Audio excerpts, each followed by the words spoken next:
Hi, my name is Tyvis Powell, former Ohio State Buckeye and national champion DB. Welcome to the Buckeye Cast. These guys was born and bred in the Buckeye State, and they like to talk Buckeye football and drink bourbon. Subscribe to the show. Now pour up a drink and pull up a stool. Here's your host, Joe Warwick. Get him, Joe. All right, Tyvis, we appreciate you. We are back. We're just in the middle of arguing about I'm struggling to put together these CFP top 12 rankings for myself. We're going to touch on that tonight, folks. Obviously, you should always go to thebuckeyecast.com, take advantage of the sale going on right now. First off, though, priority one is after selling merch. Priority one after that is shout out to the Canadian Princess. She's going through it right now, so a big deal. Go Dodgers! Go the Dodgers! No, it's a little more serious than. Oh! I'm sorry. Okay, sorry. I thought you were just getting at the baseball World Series. My bad. No. I like what they've done with baseball. It's still not watchable for me. Oh, I watched it. I watched so much of that World Series. I watched more baseball in that World Series than I've watched in a decade. I was cheering for the Jays. I watched every inning.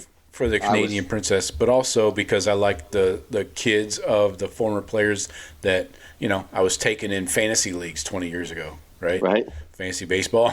I mean, who didn't have Dante Bichette and Vlad Guerrero? Those are like top picks.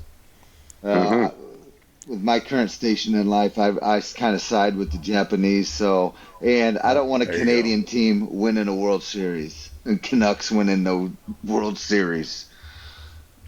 Let them win a Stanley Cup first.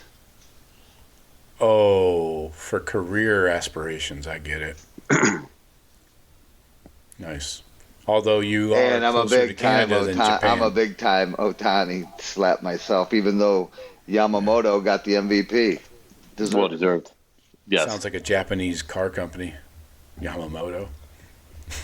He was a machine. Okay. Enough baseball talk tonight. I will not stomach it any further. Shout out Canadian Princess. Hope you're doing better. But tonight we're going to give you our, I don't know how I'm going to do this, our top 12s, I guess, in kind of jumping the CFP projections for tomorrow that are coming out. We're going to kind of beat them to the punch. It's a struggle for me, honestly. I can't find 12 teams that I want to see in a playoff. So, and that's how I rank them, by who I want to see. Not. I put together a list of who I think is going to be the last 12, like the 12. Not who necessarily is going to be ranked that way tomorrow. Oh shit! Well, I did it. What I think is going to be tomorrow. So. We got three different ways of doing it. It has to change week to week, right? Sure. I mean, you can't say that somebody looks amazing this half week. of it's a fucking lock already. I mean, yeah, probably. You could pick out 6 teams that are going to make it right now. Yeah, I think so. Yeah. What else we got going on here? Hey, we're live on the X, Twitter. What else? Oh, question for the chat right off the bat. That rhymes. Who's your wide receiver 1 on this Ohio State team? That's a toughie, I think. Jeremiah Smith or Carnell Tate? Drop it in the comments. We will also take your score predictions as we get later into the show for the Purdue game. It's going to get shocker. It's going to be a short segment on the Purdue game. Do they have a Huckabee? Do they have a Huckabee on the roster still? Because it seems like they have one every year for the last. I think they have a Maccabee. Maccabee, perfect, even better. So we'll talk about the Purdue game much later, probably in the last 5 minutes of the show. But we're going to get into our good, bad, and uglies and our CFP rankings, and then we'll talk about this Penn State game. Let's start off with good, bad, ugly. And this is, across college football. It doesn't have to be just the Ohio State game. We have quite a bit of flexibility there. So, Jeff, sounds like you want to go first with your good. My good? Number 8 in Scarlet. He's good. That's an easy one. Yeah. He stood out more than anything else this weekend. You mean I have 12 a second. tackles? I have a second if you'd like, but No, I would not. he is skyrocketing up draft boards. NFL scouts are drooling over him. I'm sure. Yeah. I think he's going to be an edge rusher, like a 3-4 edge rusher, like a T.J. Watt. I think that's how they're going to use him. Micah Parsons. Baron Browning. Like a Micah Parsons, T.J. Watt, that level. I think He plays up there quite a bit, doesn't he? But they can put him anywhere. I mean, they put 7 up on the line of scrimmage and 4 are rushing. You just don't know which 4 for Ohio State. So, yeah, he's phenomenal. Good one. That's an easy one. Layup. All right, Sean, let's go to you for your good. What's good to you? Well, I mean, almost what wasn't good. I mean, Julian Sayin, this kid, just another game for the ages, 80+%, more touchdowns than incompletions. One of those incompletions was a throwaway that was a good play, actually. You wanted him to make that incompletion. It's just heads-up quarterback play. But that wasn't even a ball thrown at someone, And then the kid's just out of his mind, and, with all this stuff now ramped up, I'm happy for you that you got your ticket at plus 2,000, because this kid and the slate looking in front of him right now, I feel this is your little Heisman push. And, keep throwing up these types of numbers, and the teams we're playing, I don't see why you shouldn't. Yep. And as a backup, I got Jeremiah at plus 1,200. He's sitting pretty good.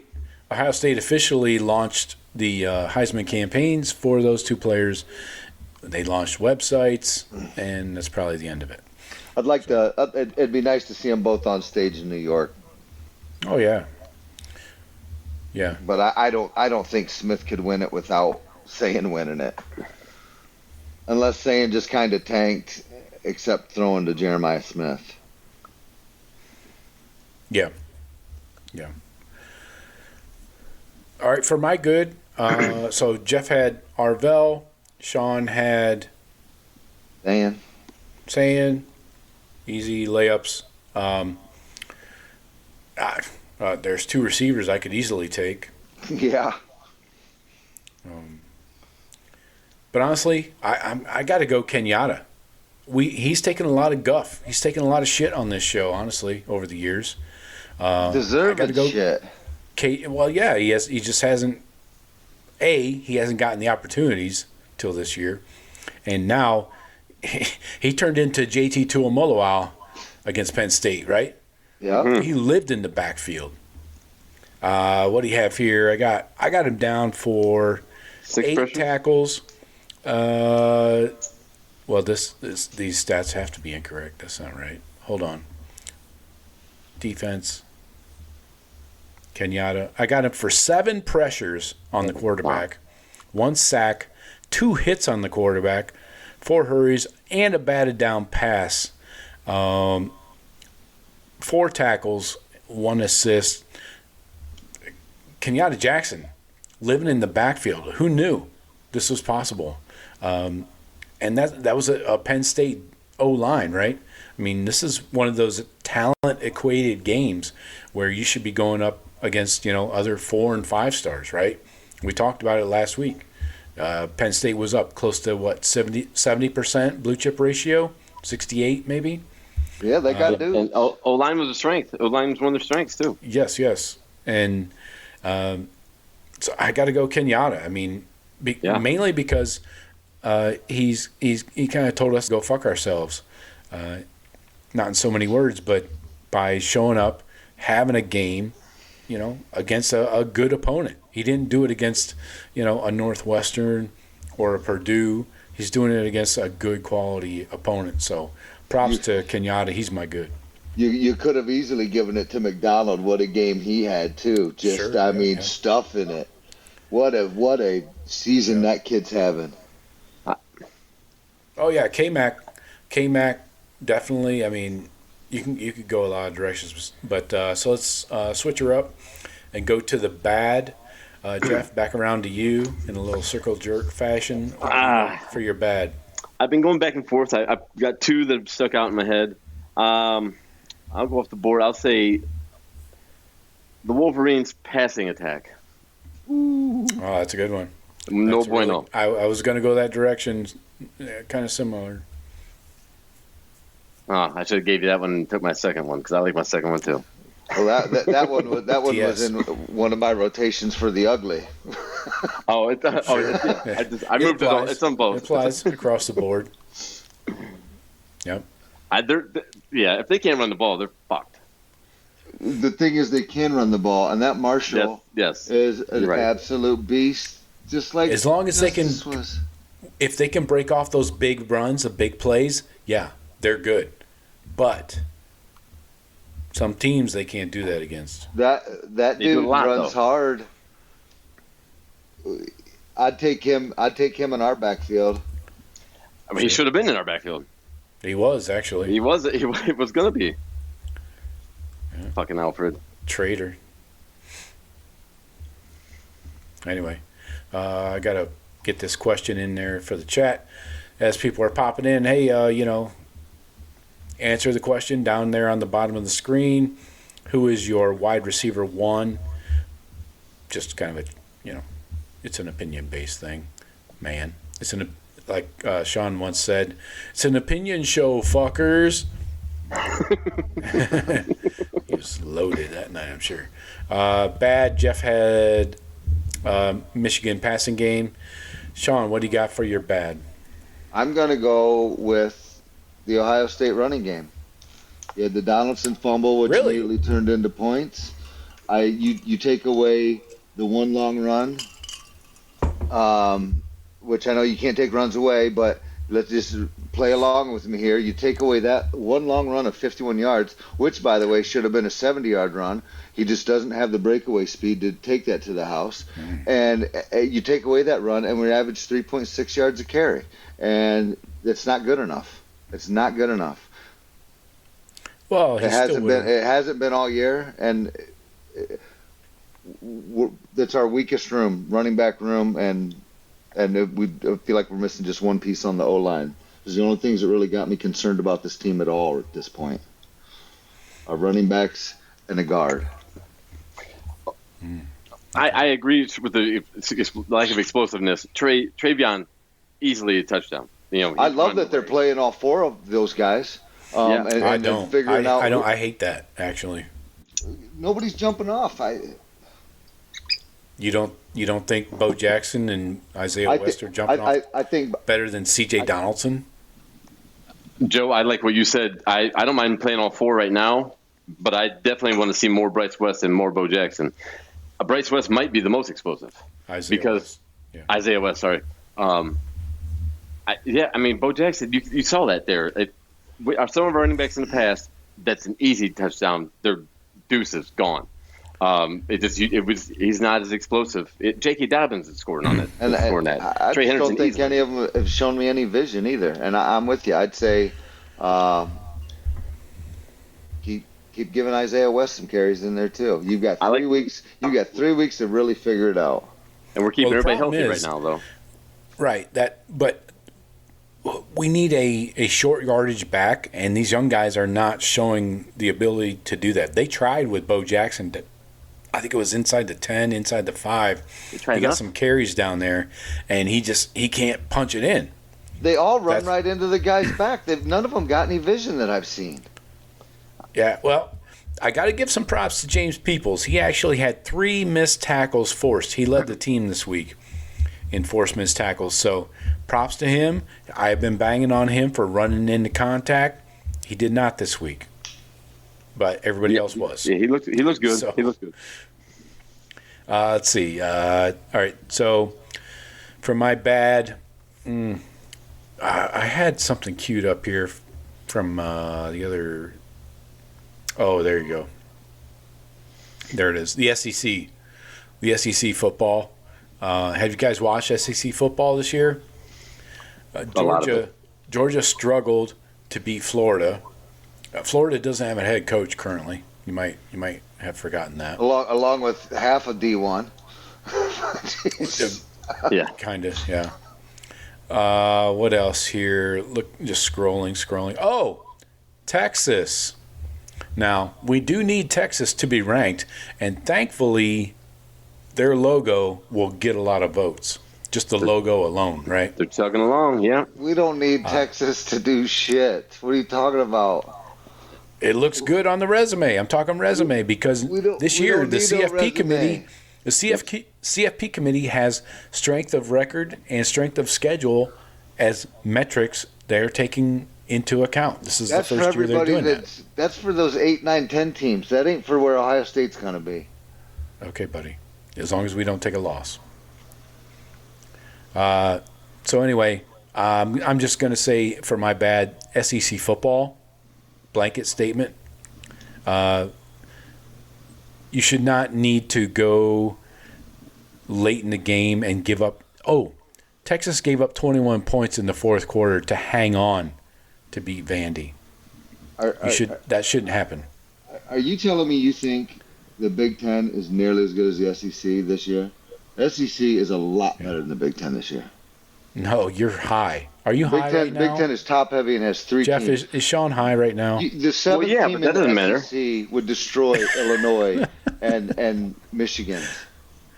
All right, Jeff, thoughts? Are you high? I mean, what does that matter? I'm a little tipsy, but I'm not high. What do you... what, after Ohio State, Indiana, and Oregon, who in the Big Ten is worth a shit at all? Iowa, Michigan, who? No one. It's all a bunch of bumps. USC? Okay, I'll throw them in with the Iowa, Michigan, but it's not Tennessee. Iowa Oklahoma. should be ranked. Washington should be ranked. Just because they're not ranked doesn't mean shit. I'll put Tennessee and Vanderbilt up against Illinois and fucking whoever else you want in the middle. Their league is a lot deeper. A lot deeper. Illinois sucks. I don't care about Illinois. I said USC, Washington. They should be ranked. Iowa should be ranked. Yes. You want to just play favorites to the polls and suck the SEC's cock, suck each other's cock. I'm just being real. I think if there was money on the line between Iowa and Tennessee, I'm taking Tennessee. Okay. Well, you should live in the South, I think. I don't know what that has to do with anything. You seem to be sucking them off pretty hard. Well, I think the SEC is I think deeper the Big as well, Ten's trash but this year. I think outside of the top. Fuck. Indiana's playing fucking nobody. They played Oregon. That's it. And they beat everybody they played. Sean, you can't just. What are you supposed to do? Don't What do you want? dismiss that What do you they're want them to Oregon. do? Jesus Christ! That was the most impressive win in college football this year. You can't just dismiss that. What did they do? They beat won Oregon. Oregon. Except for Oklahoma's next 4 games are Ole Miss, Tennessee, Alabama, and Missouri. Yeah, and then LSU. I don't care. Oklahoma I won't don't make care. the playoffs. because Maybe of that. Missouri sucks. You don't have to do something like that in the Big Ten. Oh my, Jesus! Somebody turned to you. Who was it? Did Paul Feinbaum get to you? Was it Lane Kiffin? Who got to you? Dude, you're kidding yourself. Show me on the if doll you think where the they Big touched Ten you. is deeper than the SEC. It's just it's not even a serious take. I think the SEC has probably 6 or 7 teams that I think are all together where you could coin flip. I think between the 6 or 7 of them, whereas the Big Ten has I think 3 high and above, and then middle ground. The SEC has all middle ground, I think. So the SEC, yes, Sean, I think the SEC is deeper. Who's the Purdue, Rutgers, Maryland, Northwestern out in the SEC? Who's that out? What games are those outs? Florida, Mississippi State, Kentucky, Auburn, South Carolina, Arkansas. No, Give me them. Those teams against those 4 would all destroy those 4 teams. in the Big Ten. How do you say that? Those fuckers all have 2 losses, or 3, 4, 5, 6 losses. What are you talking about, man? The eyes don't lie. Okay. Those teams are a lot better than Rutgers and Purdue. And Henry's just talking straight out of his ass tonight, folks. Sorry. We do not need to argue about the bottom 5 of the SEC and the bottom 5 of the Big Ten. We do not. Let's not waste time on that shit. All right. We don't need that. Where did we leave off? Bad. I had SEC football as my bad. Apparently, that struck a nerve with a Southern homer. So let's circle back to Jeff for the ugly. We're just arguing to argue. My uglies have been taken, so I am going to go with Auburn's offense. Oh my God, they lost the game 10-3. They've lost every game this year inside less than 10 points. They've lost. Georgia was the biggest margin of victory at 10 points. Auburn's defense is lights out. They got a lot of talent on that team, but their fucking offense is so trash. Yeah. And Hugh Freeze was known as an offensive guy. Scored a shitload of points at Liberty. Scored a shitload of points at Ole Miss. Their offense is god awful. I can't watch any game that they're in because they're so inept on offense. Maybe he needs to dial up the rub and tugs again. But they would look great against Purdue, I guess. Maybe. Who knows? They might smoke Purdue, Jeff. Purdue showed some fight this week, though. I was kind of impressed with Purdue this week. Exactly. That's what I'm saying. Anyway, Sean, let's go to you for your ugly. Let me guess, Big Ten football. Joe. Yo, you're going to love this. I'm going to say the officiating. Downs should have been thrown out of that game. That was blatant targeting, and I can't believe he fucking did that late in the game. That was targeting. If that was one of our players, we'd have been so fucking pissed that guy didn't get bounced. I don't understand how he wasn't, other than he's Caleb Downs. Maybe. I agree. I thought he was getting ejected. I definitely thought he was. He did too. Yeah. He knew it. He made a mistake. He knew it. Yeah. Maybe from the reverse angle from the end zone, it looked like his shoulder went into the guy's helmet face mask area. So maybe that's what the refs focused on. I don't know. That's the only thing I could see. From the other angles, did not look good. You're not allowed to target that head like that with fucking. Well, you're not allowed to do that. It was a funny angle. Some flimsy stuff not get called and get called, so I don't know what's targeting anymore. Honestly, yeah, exactly. That's the thing. We don't. I mean, because that should have been. We all agree. Like I was like, oh, he's getting ejected. He's gonna miss first half next week. But yeah, I was already resigned to that fact. That's not targeting. But Sean Wade on fucking Blondie was fucking targeting. Right. You know what I mean? Like we don't know. It's. I don't know how they don't call that. But you're right. I mean, it was ugly. And of course, then he gets the pick, which probably just torments Penn State fans even more. Tough shit. You're that coach like this. And they're like, fucking Buckeyes get every fucking call, motherfucker, every year. Yeah, we get all the calls. We get all the holdings. I know. Yeah. Oh, I can't even watch anymore. The blatant holdings that don't get called. I counted 12 of those. That would have been my other ugly. About that Lorenzo Styles, where the dude came out on a swing pass behind him. The receiver has him locked up, and he can't turn around. Yeah. He physically can't. Yeah, it's like somebody's holding him. Ref, the guy's holding him. He can't move. Yeah, you're allowed to grab them up under there, but you have to disengage when they turn from you. When they're running away, you can't. You got to let go. You can't extend your arms. That's like, clue number one.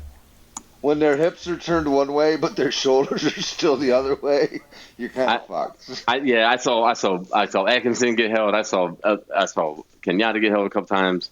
Arvell just doesn't let anybody hold him. He just fucking throws them away. But holding is bad. What are you gonna do? That's my ugly. Actually, you guys kind of stole my thunder. Just refereeing across the country, I've talked about this ad nauseum, every week, whether it's holding on the offense, PI on defense, just randomly. They'll let the players play the entire game, but then at some point they'll call a random PI. Yeah, sometimes. Okay, are you getting influenced by the sidelines that you're on? Is somebody threatening your life over there? So yeah, refereeing ever since across the the board. Chauncey Billups thing, and all this, I mean, I don't know what that means. All the gambling and all the insider, the sports stuff, and you got people shaving numbers and just all the money, and then you see the study that comes out that all the calls went for the Chiefs, and just all the money that's involved in sports betting. Now every weird call in the back of my head, I'm thinking, who's on the books for this? Who's getting paid off on these sketchy ass calls? It can make you wonder that, but I tell you what, the one conference that kind of will shine a light on what they see is the ACC, because they have the live audio of when they review plays. Well, just when they review plays, not penalties, though. No, but if it's those play, at least you get to hear what they're saying, and it's not, the SEC damn sure will never do that. I wish every conference did. Big Ten's not. They're too buttoned up. Private. Yeah, I'm saying it's refreshing just to kind of hear them, because the SEC, I swear to God, that Georgia-Florida game, they're like, hey, are we really going to let Georgia take an L here? Florida, we can't give Florida this one. I swear to God, that conversation was being. Did you guys see that? I looked like a catch to me. I think that ball turned when he hit his forearm. It looked like a catch to me. I think that was a catch. There's at no point did it hit the ground. Now, I'm not saying Florida was going to win the game because they still had to punch it in. It's not like they're at the 20 though. That was down. It's a momentum play for sure. Yeah. But I would have really liked to have seen what they could have done. Another reason why a flimsy ass Georgia team skates by. A 3-6, 3-5 Georgia Florida team. Fuck. The high octane Georgia offense carrying their slow defense. Yeah. Well, they did score 7 points in the fourth quarter, so there's that. SEC football, Sean. Yeah, baby. It's coming to your town. I'll tell you what. On a weekend basis, you're probably different, but you're probably watching a lot more Big Ten football games than you are SEC teams. I'm guessing. I watch both. I'm saying more. I watch more SEC football than I do Big Ten football, I would say. Oh, Jesus. I'm going to try and watch big games. Me too. But are you just going by who's ranked? Because, again, that goes back to the issue with the rankings. How logos get ranked, not quality. No, because I usually try and watch Sparty as well. That's always depressing. Then that usually becomes interesting. I did watch that Michigan game, which was a hard watch. That was. I'll tell you what. I think I'm concerned that underwear might be regressing. 2 turnovers inside the red zone. Ooh. That sidearm pass was fucking garbage. What about the fumble through the end zone? Say what you want about the rule, but the rules is the rules, right? Yeah, I had it on mute because I had Game 7 on the big screen. So is the NCAA rule different than the NFL rule?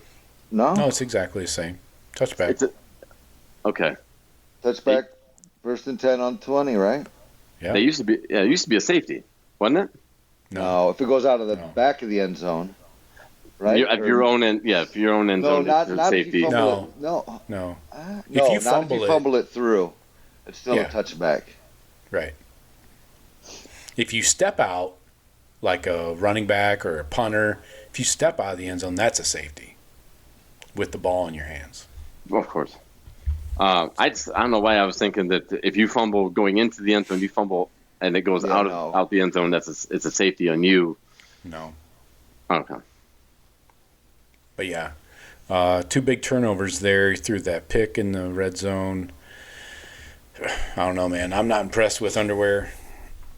I'm especially not at all. Against Purdue. No, not all. But they definitely with the running game though. The guy has one pass, the fastball. Yeah. Yeah, if the running game is getting shut down, I don't know what they do. But they don't get shut down. That's the thing. we're against be on who? us to shut them down because they're not going to be able to hide. Everybody knows what they're going to do. They can't. Yeah. There's no hiding. Oh, and don't forget the double reverse pass flea flicker. That's a staple of the playbook. Penn State's right it too. That's the other thing. We'll get into let's get into this Penn State game. That's a good segue, Jeff. Good job. That's professionalism out of you.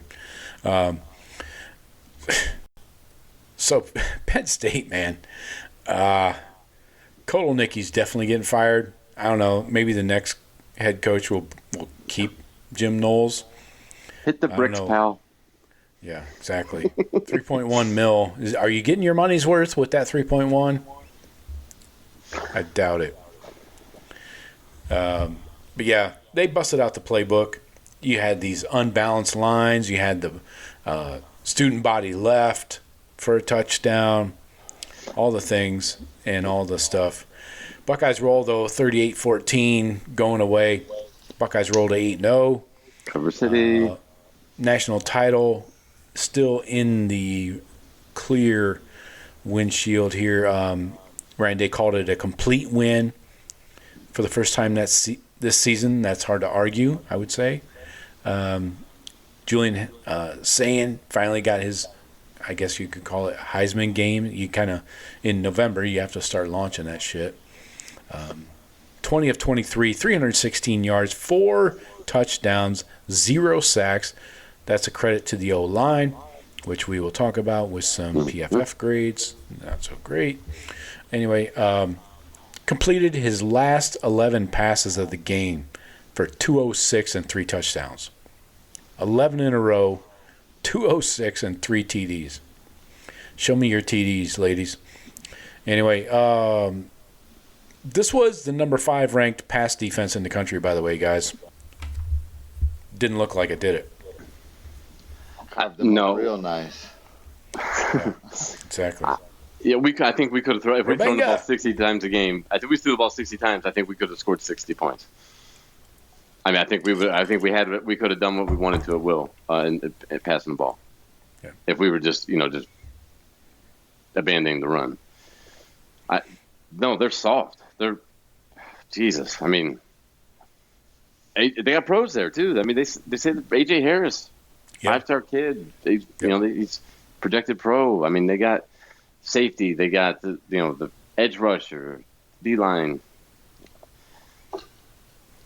The running game, the run defense was porous as fuck. And deny Dennis Sutton supposed to be a first rounder. I'm going to deny him a first round draft. Yeah, that dude. He's like on and off, man. He takes. It looks like he takes games off. Seemed like it. But yeah, he's got the name. He had a couple of good. Early on, he was good. But Penn State had 15 pressures, 0 sacks. Sayin showed off his pocket presence once again, being able to elude pressure. Scampered for a couple. He had 1 first down there. Nice little run. Took off running once again. It's a huge play right there. 3rd and 5. That was huge. And then he hit Tate for the touchdown. Yeah. Yeah. His best throw, really, Ryan Day said it was the 3rd and 5 scramble to extend the drive. So not really a throw, I guess. Not the 50-yard bombs. The one to JJ, though, right? I mean, if JJ didn't put his hands out, it would have hit his hands while he was running in a running motion. You know what I mean? Like, that ball was going to hit him whether he put his hands up or not. That was. What does that tell you, Jeff? You just said that they got NFL DBs, but Carnell Tate and Jeremiah torched them. There seems to be a clear talent gap there. Am I wrong? It looked like it. It definitely looked like a huge. Like, it didn't look like they were missing 3 starters, and they were all like they didn't have a D coordinator and they didn't know what the fuck was going on. That's what it looked like. I don't know what Jim Knowles' game plan was. That was one of my bads. His game plan of just man-on-man coverage. Go ahead, bro. I don't know what he was thinking. Did you watch tape? Did you even dial up any tape this week? You knew these 2 fucking guys the last 2 years. You know what I mean? Like, you were there. You saw them every day torching your DBs in practice, I'm sure. Like, you can't just go man-to-man coverage and then it's like, oh, we're going to play single high. We got 2 guys out there that can take care of these 2 guys. No, you don't. No, nobody does. They played some quarters coverage, which you're not supposed to be able to beat that deep. Oh, and we still beat it. Yeah. Right. Yeah. Oops. Yeah, their interim coach had some really glowing words about Tate and Smith. Yeah. Henry, Yeah, I mean, those were pretty bold words. I mean, touch on that for a minute, where this guy's saying he's better. These two are better than anybody we've had in there. I agree. I don't know if we've ever had a duo like this. Wilson and Olave. I think if Njigba would have been healthy that last year instead of blowing his hamstring, Sure, him and Marv. Right. I think we got cheated out of that, but Galloway and Glenn. I don't think he's talking about them as a tandem. I think he's talking about them as individuals. Like, they're the two best. Period. Yeah. I mean, that's a little raw after just getting torched by both of them. I don't know. I mean, if that's his opinion, that's his opinion. I mean, I can appreciate that, but I don't agree with his opinion that they're the two best we've ever seen at Ohio State. That's hard. I don't know. I like the recency bias. Yeah. You're a big fan of that. I mean, clearly. our wide receiver Mount Rushmore's it's fucking 9 deep. You know what I mean? But two at the same time on the same team, that's hard. That's what she said. I mean, what Olave and Wilson you watch, did. Tate's gonna go on and be an absolute beast in the NFL too. Oh yeah, for sure. Like all the rest of them. And Njigba was going off last night. I mean, Marv was already catching passes tonight. We're going to have receivers every first round pick. Emeka be rookie of the year. Yeah. Olave, Wilson, yeah, these dudes. Right, but I mean that's recent. What about Galloway and Glenn? Boston. Yeah. Boston. And I don't know who was on the other side. Hartline? Was Hartline with Boston, or was that too early? He played with D. Stanley. I mean, Boston. We didn't have another great pro there, but yeah. I mean, yeah, just Ted Ginn and who was on the other side there with Hartline, Robisky, yeah, Science-Macher, Robisky, yeah. All pros. All of them played in the pros, though. I mean, right, but not. I mean, Hartline played the longest of them. Who was the one that caught like the 20 touchdown passes? Anthony Gonzalez played with Gonzo. Yeah. I mean, you could go down the list. I mean, it's O-line and run game. Let's talk about that for a minute. 164 on the ground. Good, not great. If you take that 51-yarder off the board, that's 12 carries for 54 yards. But that's the same thing you do with Michigan, though, Joe. I mean, it's the same thing. I know. You have to count them all. Yeah. The thing is, it's troubling to me because I want a better average, so I'm grinding out drives, and I'm not stalling drives in my running game. My running game's got to be a little more effective than that. Well, yeah.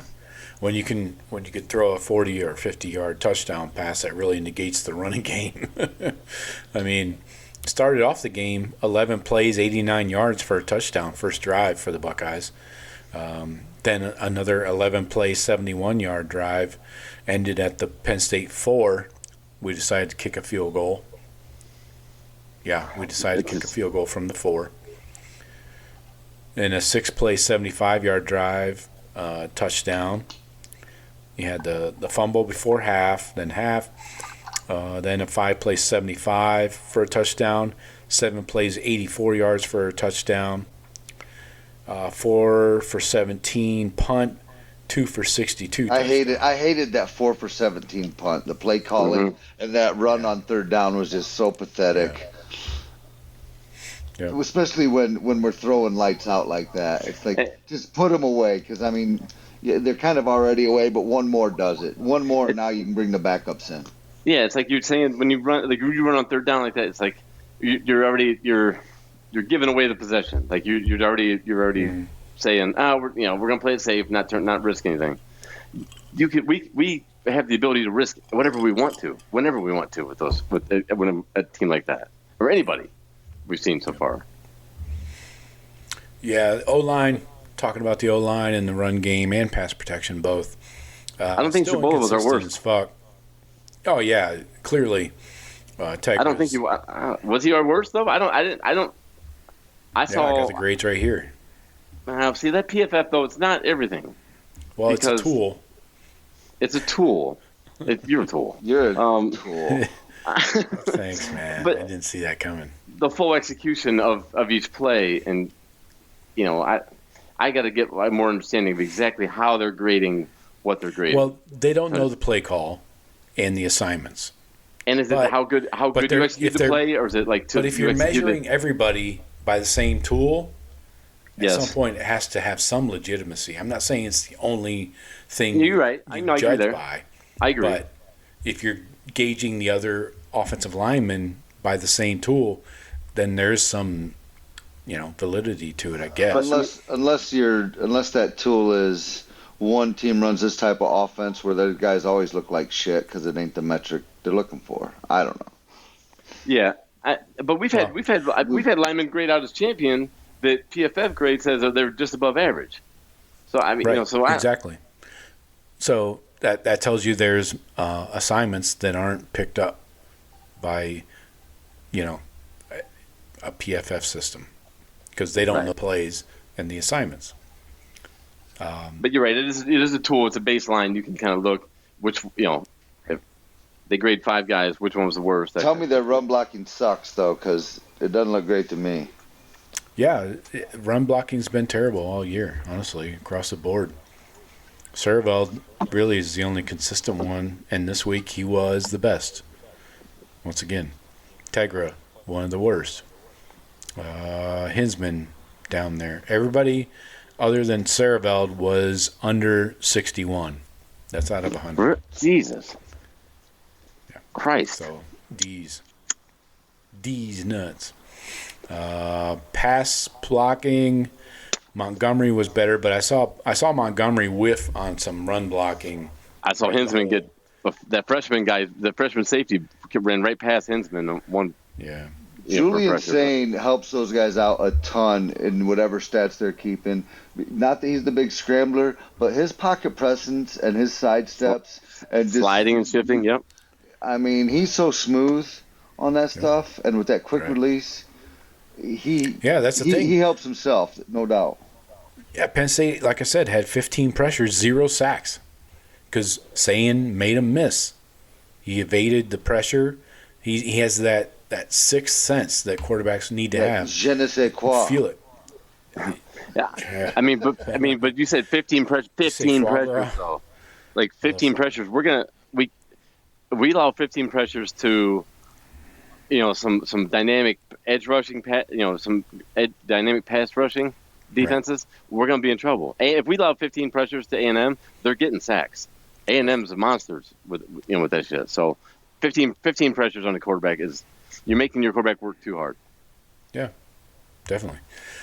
That's all I got really on the offense. Defense, D-line just crushed this Penn State game plan, whatever they had. Held them to 55 rushing yards. That includes the sack yards. Katron went for 76, I think. Yeah. On 22 on the first carry of the game. Well, yeah, exactly. You shave that 26-yarder off, he went for 50 on 20 attempts. And then you subtract 39 yards of sack yardage on the quarterback, so that comes up to 55 with everybody else included. You got how many sacks did we get, Joe? Total? 4. I got 4 on the record. I thought the kid played tough, though. I mean, the quarterback, from Lewis Center. 21 pressures, by the way. 21. See how you go. All right. Yeah. Kenyatta, we talked about it. 4 tackles, 2.5 TFLs, 2 sacks, the batted down pass. Caden McDonald, K-Mac, 8 tackles at nose tackle. Hello. Gobbling up those double teams just like they're quarter pounders. Edric and Taiwan Malone got in there, disrupting plays. I thought they both played well. Yeah. I can't complain. Yeah, Caden Curry's still doing this thing. He's always around the ball. That's what I need, because I you watch that Michigan game, and if we stop the run, we're going to blow them out. Yeah. Run defense, these grades are off the charts. These are some of the best grades I've seen all year. Even guys with limited snaps. I mean, Arvell Reese led the team with an 80. Kenyatta, the guy that had all the pressures on the quarterback, yeah, he had an 80 in run blocking or run defense. That's phenomenal for DM. 76. Caden Curry, 72, and he was quiet, right?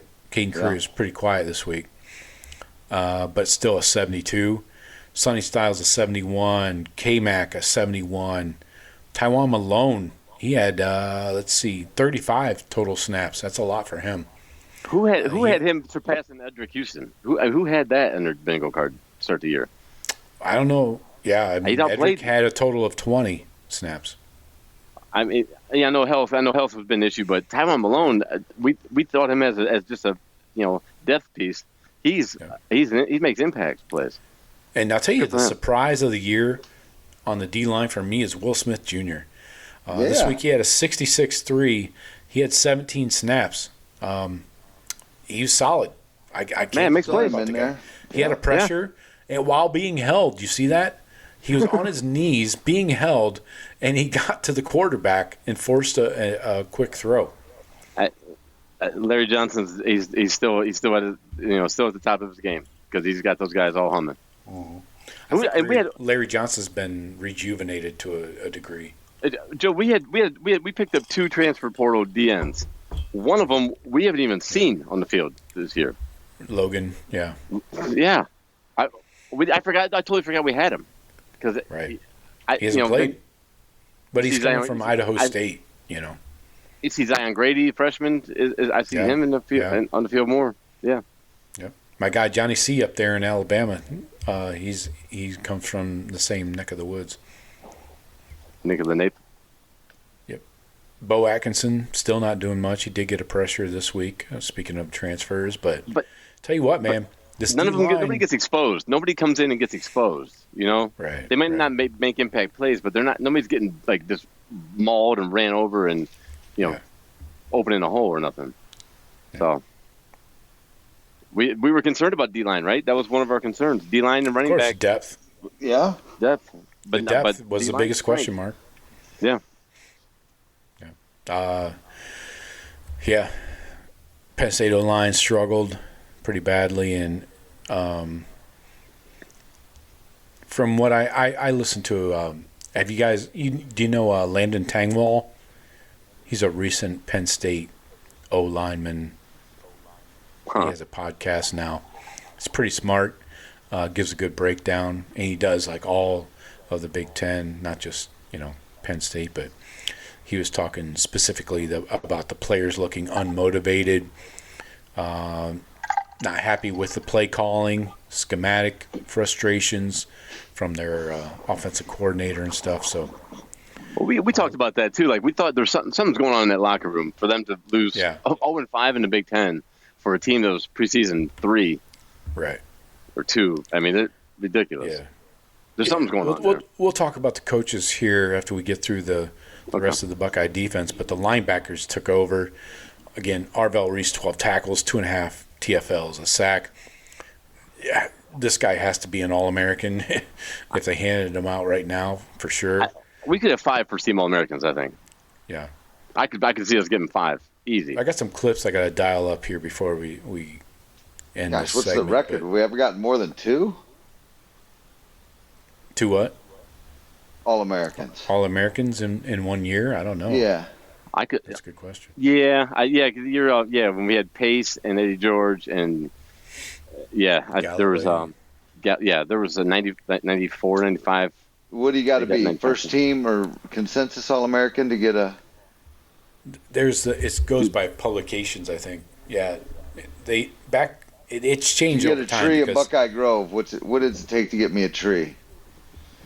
It depends on the publications. They used to have like a set of 3 or 4 publications you had to get an All-American honor from. I don't know. It could have been Playboy magazine All-Americans. Who knows? Steve, you know what it is. Chime it in there in the chat. All right. So yeah, Sonny Styles still showing off, flying around. Peyton Pierce coming in, showing some depth. This group is the heart of this Matt Patricia defense. He loves these big, fast linebackers. And the secondary, Peyton Pierce looks so small when he's standing next to those two guys. He looks like a little child next to the other two starters. But he's not. He's a strong ass dude. But yeah, the corners didn't really get tested much. I mean, no. Grunkmeyer really threw a lot of screens and short shit. Caleb had 5 tackles at safety, at TFL, the late pick. McLean, solid. Lorenzo Styles Jr., when he's not being held, just doing their jobs. They're all just solid. They don't give up big plays. They don't. A lot of them don't make standout plays, but they don't get beat, and that's all we need from some of those guys. I always look at missed tackles when I'm looking at the PFF stats, and again, Jermaine. Under 10 is a good thing. We had 7, so I'll take that. Targets. I want to point this out just for future reference. Keep this in the back of your mind. I'm not saying this is how things are going to go in the future, but it's something to keep in your memory banks. Jermaine Matthews was targeted 7 times. That led the team. He only allowed 2 catches for 7 yards. But interesting, they're going after him. Then Jalen McLean, the safety, he was targeted 5 times, allowed 4 catches for 32 yards. Arvell, they're always going to try and target and get mismatches with linebackers, right? I mean, of course. We've seen Sonny get worked over in the past. But 4 for 4, 31 yards. I mean, none of these guys led a touchdown, by them, but it's something to keep in mind to see where teams are targeting their offenses. Yeah, because other teams they're scouting and they're looking at tape and they're saying, oh, these guys had success doing this. Let's not put Arvell in coverage so much. Let's just let Arvell go like a heat-seeking missile and just attack the ball. Ideally, yeah, you don't. Yeah, getting into the coaching, like I want to play these clips, and then I want to talk about the coaching here. So we got a bunch of stuff. I'll try and go through these quickly. This is my favorite play right here of the game by Julian Sayin. Gets pressure. Cerebell gets beat, and he just takes off. Eludes it. Watch Cerebell on the left tackle. Gets beat on the inside.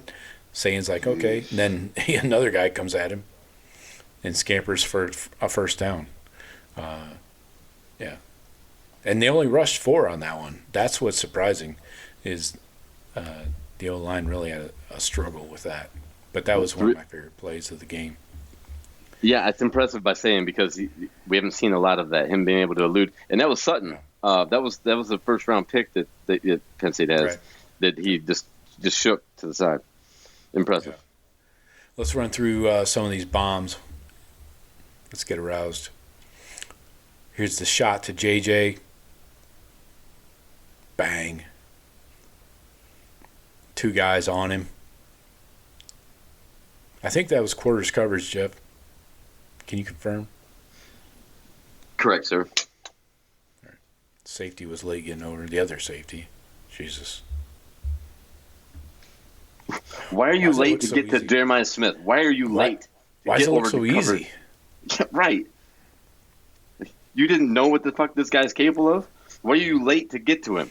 That should be the only fucking thing you're looking at.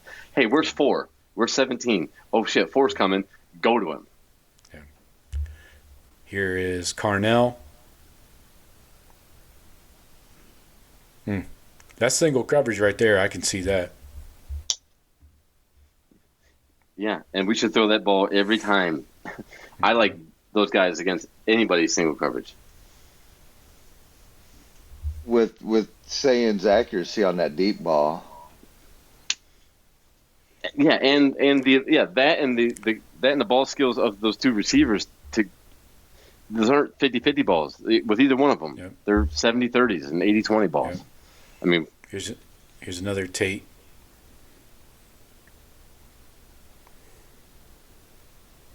inside the 5. 57-yarder right there. Who said Julian Sayin didn't have a strong arm? Was that those college football nerds? Those guys are nothing but trouble. They just saw him for the first time this year play against Penn State. Ever since they renamed their podcast from SEC Cocksuckers, they just haven't been the same. Yeah, if you're doing a show in Atlanta, you're probably one-sided. Here's JJ slant touchdown. Don't blink. Bang. Through 2 dudes. Still can't get him on the ground. And then, of course, we're going to see the fucking Michael Jordan play, right? Like how the fuck he got the body control and the hands to go up and get that ball after the tip. Oh, here we go. The next one, yeah, this one. How's this? What in the hell, bro? Then get in. Yeah, he had to muscle through a defender.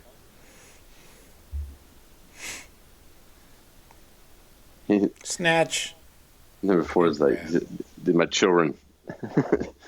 The problem is that dude. Once it's a tipped ball, you're allowed to tackle. He should have tackled JJ right there. Right. That was his only Right. chance.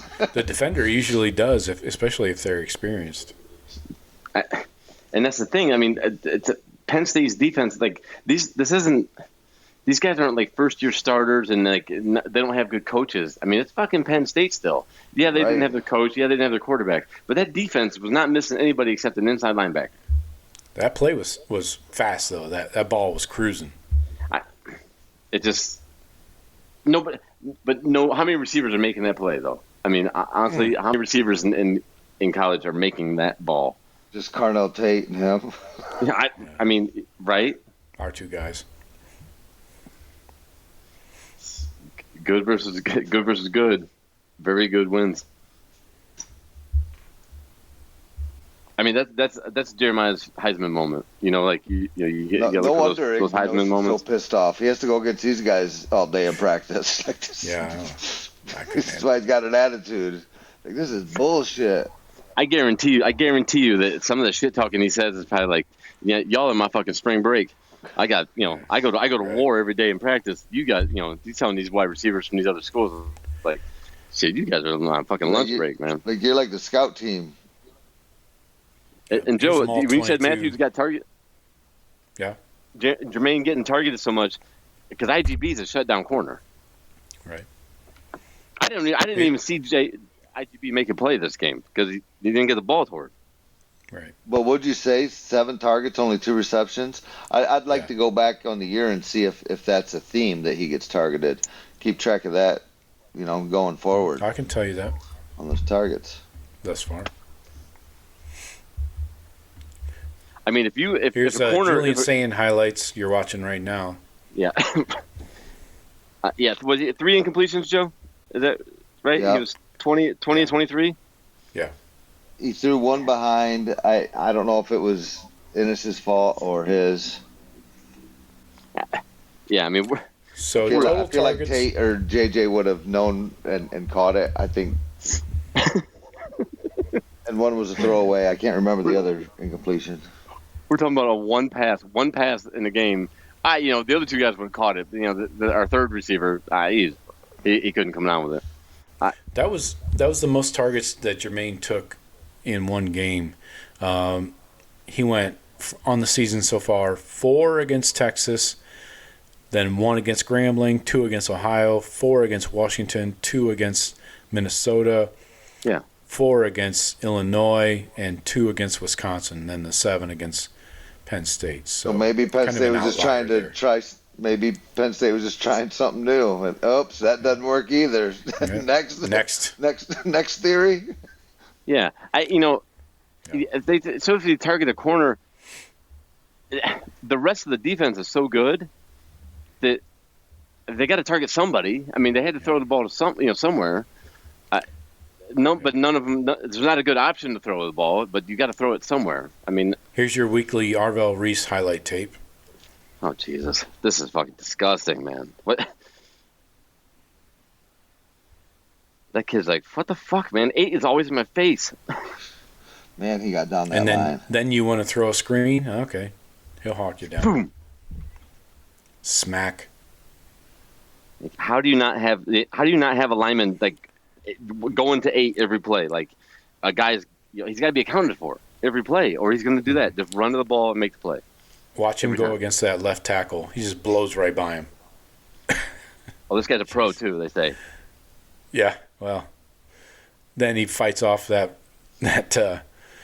left tackle again for the TFL. Forces a incomplete pass there. What was that? What was that tweet you tweeted to? It said NFL scouts on the breakdown on Arvell. It just a yes. Yeah, exactly. Just a check mark. Yep. He does this. Yeah, it's amazing. And we didn't know where he was. We didn't know where to play him when he came in to campus. Yeah, he went with the DNs his freshman year. He was a DN. He's like 215, right? He's like 6'4", 215. They didn't know what to do with him. Right. Well, I feel like him and Hicks kind of flipped a little bit. Like Hicks was supposed to be there, and then Hicks went down with the ends, and he came over with the linebackers. I tell you what, we got another one of these freaks coming out of Glenville with Sincere Johnson in the next class. Yeah. So, same shit, different name. Are you being sincere? I get excited anytime I hear a kid from Glenville's coming. I get excited because I haven't seen one that didn't ball out except Marcellus Jones. Yeah. And Arvell looks like he might have killed a guy. I don't know. If he hasn't yet, he might. Legally. Coaching edge. Kolnicki is under big time fire. He's definitely getting fired. They use that Liam Clifford, the receiver, in gadget plays. No success, really. Some really weird fourth down. Like they punted on 4th and 3 at the Buckeye 42. I think you got to be aggressive, right? I mean, that was a little strange. Their coach talked about being aggressive and going vertical in the passing game. We got to go vertical. Just win, baby. And then they realized they couldn't. No, they could That's not. when you realize when coaches say shit to the media, none of it is even worth listening to. It's damn near all made up, and just coach. Or they're telling the quarterback, or the defense tells you you can't. Yeah, I mean the quarterback's like, Coach, you told me not to throw the ball when there's 3 guys back there. What do you? You want me to go vertical, but fuck, everybody's covered. So who's going to give me 5 seconds to throw the ball? Yeah, I got no fucking time. Yeah, 8's in my fucking face all day, and you want me to throw the ball deep, and there's 2 guys back there. Kenyatta with 7 pressures. I mean, yeah. If the kid's dropping back 21 times, that's a third of the time one dude is in your ass. How about Nate Roberts at fullback? They showed a lot of that. I'm glad we can see the I formation every now and then. The kid he does not stop on his blocks. That dude will fight through the whistle every time. Yeah. I am impressed with the freshman coming in as a tight end, being put strictly as a fullback. He's aggressive as fuck, and he fights through the whistle. Yeah. So this defense allowed 2.1 yards per play in the second half. I compared it to being in the shallow end of the pool, and somebody puts you in a headlock and just starts walking to the deep end against this Buckeye defense. That's what it's like. And weren't they at like 1 yard through like a lot of the fourth quarter? Yeah. For the half. Yeah. So, the only thing, Joe, that power left, and they brought the extra lineman in. The first play of the game, and then scored the touchdown on going left the other way. That I was kind of aggravated that they ran it. I saw it 3 times, and we didn't have an adjustment for it. But then I didn't see it in the second half at all. So and that worries me because that's the type of shit that Michigan does. They run out there with all those linemen. My next sentence, John. Exactly. Them fucking scumbags. That's all they do. The thing is, Michigan has taken on so many injuries. I'm not sure they have the bodies to run the student body left. They got a new left tackle. But didn't they lose another offensive lineman? I thought they were down 2 of their starters from the season. Anyway, it doesn't matter. We're not going to get into that right now. But so yeah, pretty much looking at the drive chart real quick because we love to talk about that on defense. Punt, the 15-play touchdown by Penn State, then punt, the short 13-yard touchdown drive to end the half, punt, INT. I don't know how you play a better game. I mean, without the fumble, take that away. What else can you do? 480 yards total offense to 200. It seems like you could do anything on offense, and the defense is going to keep you in it. Yeah, but like what Sean's point earlier, we couldn't just line up and just power run, like kind of how we ended the game last year, where we just fucking Quinchon we just hammered them down the field. They couldn't stop us. We just 8 o'clock. Right. We couldn't do that this year. And I mean, talent equates. I mean, Penn State's the second most talented team we played to Texas overall talent. But their pass defense, which was ranked 5th, you said, Joe? Yeah. Which I felt we could do whatever we wanted in the passing game, but the running game, they were like 90th, I think, in run. Yeah, they were terrible against the run. They were 91st, And we didn't. It's kind of hard to. I don't know. I mean, Ryan Day's like, well, yeah. I mean, so we can't. If we just keep running, we think it'll work, but fuck, it's so easy just to throw the ball because that was definitely working. So with how accurate he is, I'm not against throwing in some more short stuff to those guys. Let your playmakers. I mean, they're almost glorified runs. Whether it's the little wide receiver screens or just RPOs, quick little slant, little play like something. Remember that play to Jeremiah against in the Rose Bowl against Oregon, in the first drive. Mm-hmm. Little catch him coming across the way the offense moved one way, Jeremiah's coming back the other way. It's a 3-yard catch. He makes it 60. That's all run game shit too, because it's you're reading the RPO. The running. They're attacking the run, so you hit the short pass to go or for the 60. jet sweeps like we used to run. Mm-hmm.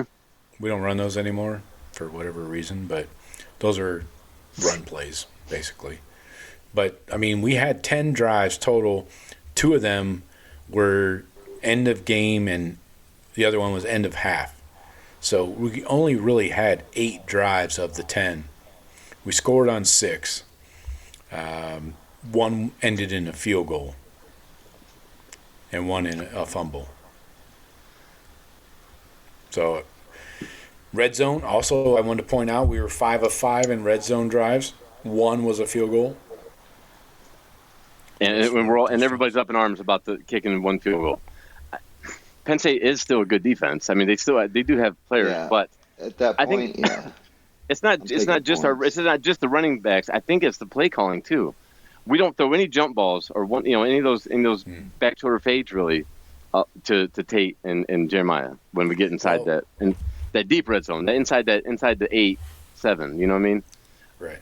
The main issue, in my opinion, is we don't have a Quinshon Judkins, a hammer that you're going to use in every short yardage situation you can rely on, and goal line situation. C.J. Donaldson is not that. He's proven that. No. And that's why I say we need to figure out one of these young guys, whether it's Peoples, West, or Jackson. One of these 3 has to be your go-to guy to supplant C.J. Donaldson, because I'm not impressed, especially with that fumble. He's running way too high. He's running upright, and you get no success. You got to get low, man. Joe, I'm in total agreement with you, but after that fumble, I was surprised that they gave him the next time we were in the red zone, they went right back to him. I was shocked that Ryan Day did that. I thought he would have been so pissed that the one thing we couldn't do, and that it's a bad play call too. Why are we running? In Yeah, 2-minute offense. Why you run on first down? Julian Sayin that's one thing we haven't really needed him to do is run 2-minute offense. It's I thought, hey, let's just it's for practice. This repetition of running that 2-minute drill. Yep. I don't know why. And Ryan Day has a hard on about winning that middle 8. Yes, and that's why it went against what he preaches, kind of. Exactly. And then result, of course, I didn't like the play call, and then the result of the play, I was like, double fuck, man. Yeah. I'm not impressed with CJ. But he's going under the direction though. I'm sure Day's telling him what hey, I'm not picking the play for you, but this is what we're doing. I'm sure that he's telling him, hey, let's run the ball here, see what we got, and then we'll go from there. And I don't know why it's CJ Johnson. You're right. I don't know why he was the running back in that case, in that situation. It was not. I think he's in there because they think that he's going to be the best pass pro, and I think it's kind of it's a play that you're going to run because you think, hey, I'm going to get 10 plus yards on it right out of the gate to get going on this drive, and they wouldn't suspect it because I got my pass pro guy in there. I got the slow guy in there. Yeah, it didn't work. CJ Johnson, when you need 3 yards, CJ Johnson gets you 3 yards. When you need 4 yards, CJ Johnson's getting you 3 yards. When you need 2 yards, CJ Johnson's getting you 3 yards. Yep. So one thing I wanted to point out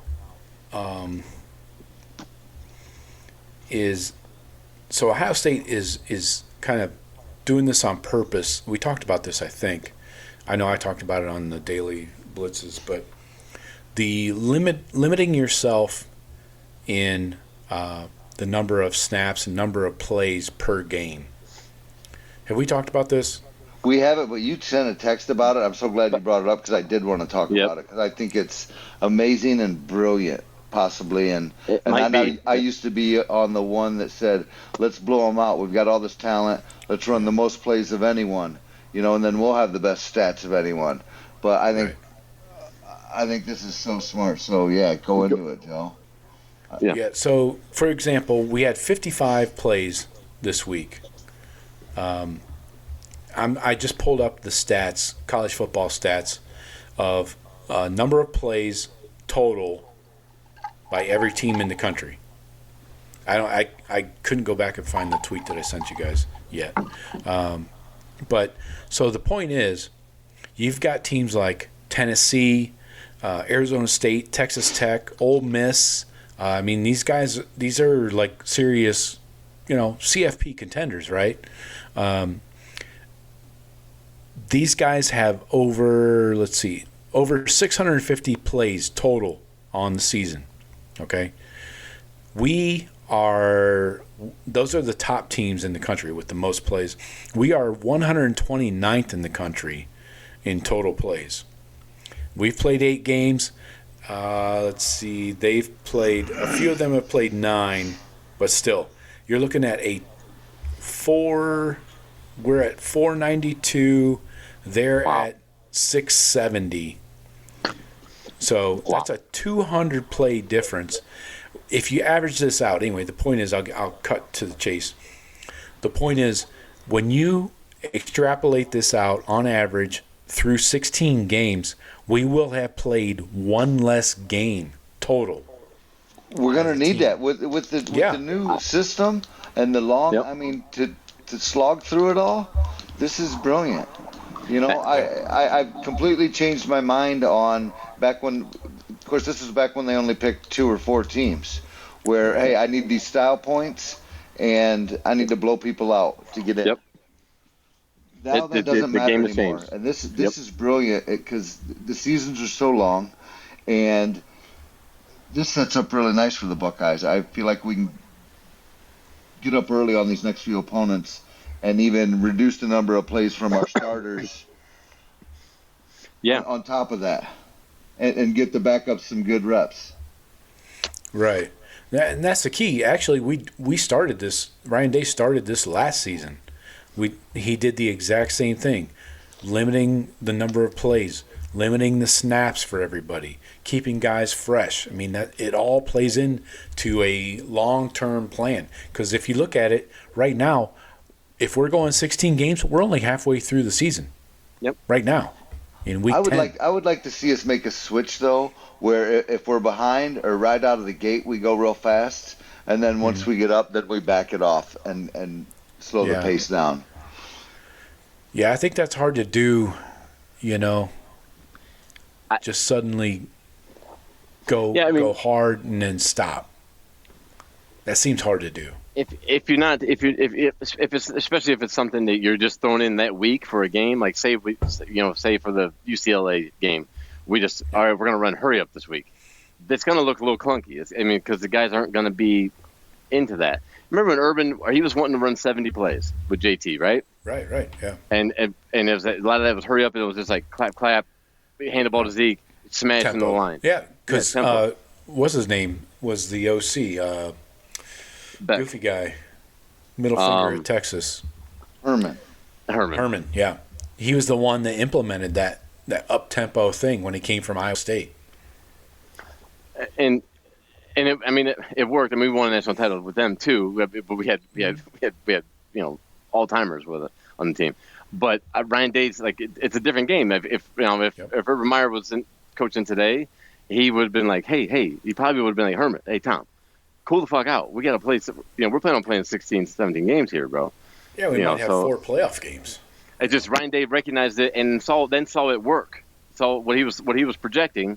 He implemented it, and then it showed out. And we were all fresh. Everybody was healthy and fresh for the stretch run. I think it's also an NFL influence, right? Yes. I mean, you see guys taking weeks off, load management style like the NBA. Right, during the NFL season. Yeah, Derrick Henry doesn't get 25 carries, 30 carries every game. Right. Yes. Or he takes a couple weeks off to, rest up. And so. Or maybe not a week off, but maybe he gets 50% of the load one week. So it's, like I said, now look at our running backs. All of them are healthy. Now we have 4, and we don't really know which one's going to be the bell cow yet. Really, I guess. Yeah. By the way they're substituting. Our receivers, we didn't substitute any receivers really until late in the game.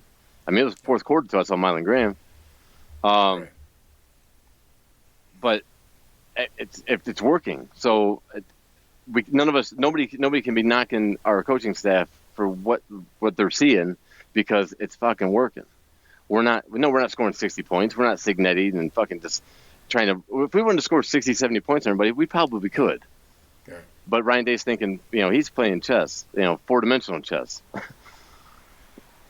Yeah, and the thing is, he started it, so people are going to start copying the Buckeye blueprint. Oh yeah, sure. So it's to be expected.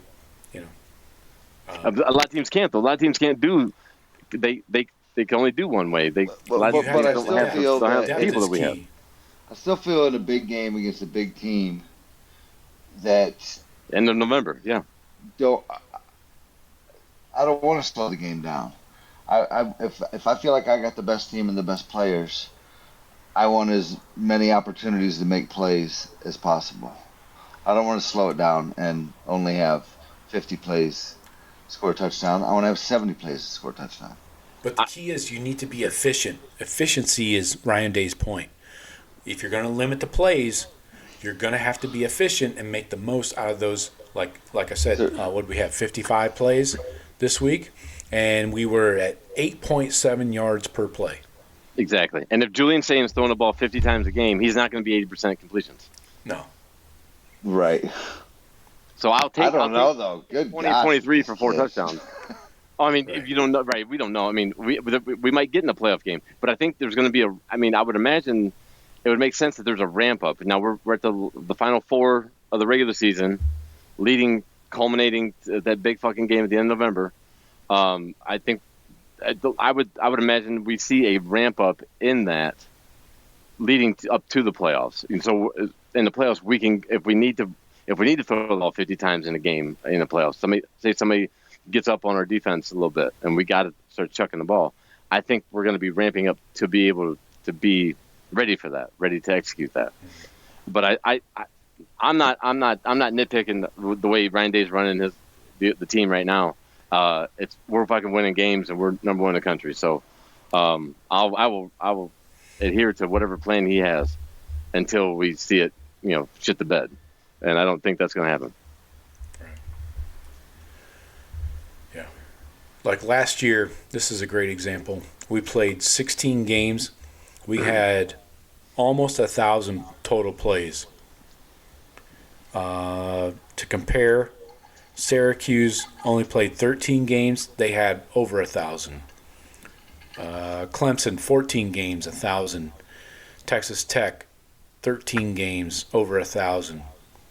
The only teams that are normal are Texas, Penn State, that played 16 games. Notre Dame, 16 games. They were all just over 1,000. But again, the point is we were under and won the national championship. But how's Indiana's plays look this year? Do you got that? Sure. I bet it's a lot. Yeah. I would guess. They have, right now, through 9 games, 632. They're in the 17th in the country in total plays.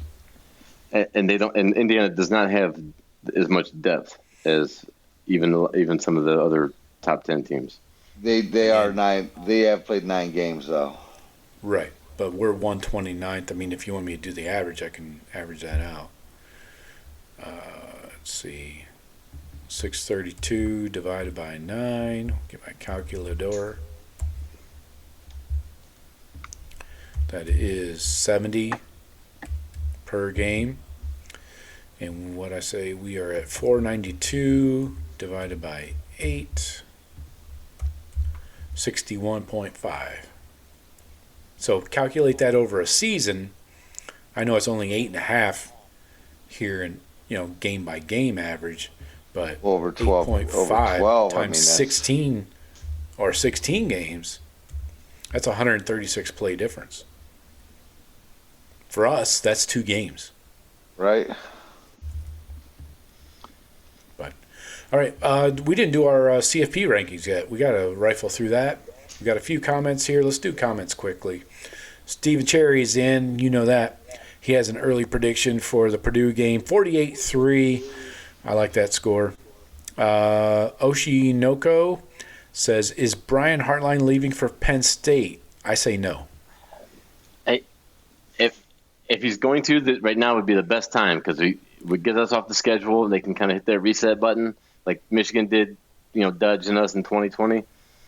It would be now would be the time. It would be the ideal time to try to reset that program.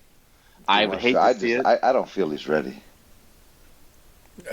See, the thing is, everything I've heard from the Penn State beat writers is they want someone with college head coaching experience. And he doesn't have that. He's been a coordinator for a year. First year calling plays. But a team, he might interview. That's it.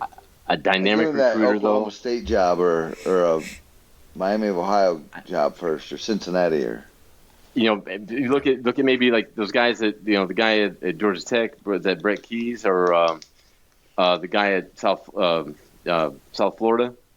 A job like that. Yep. Goalies, yeah. A guy if they get better jobs and they ascend up, I could definitely see us losing Hartline to a team like that. They would be able to. They would take the gamble, of the recruiting and that kind of stuff. But you got to be able to recruit the region too. That's what I keep telling Katrina about Michigan State's problem. None of their coaches, their entire staff. I went through the entire staff. Their assistants, everything, they're all from the West Coast. They do not know the Midwest at all. no.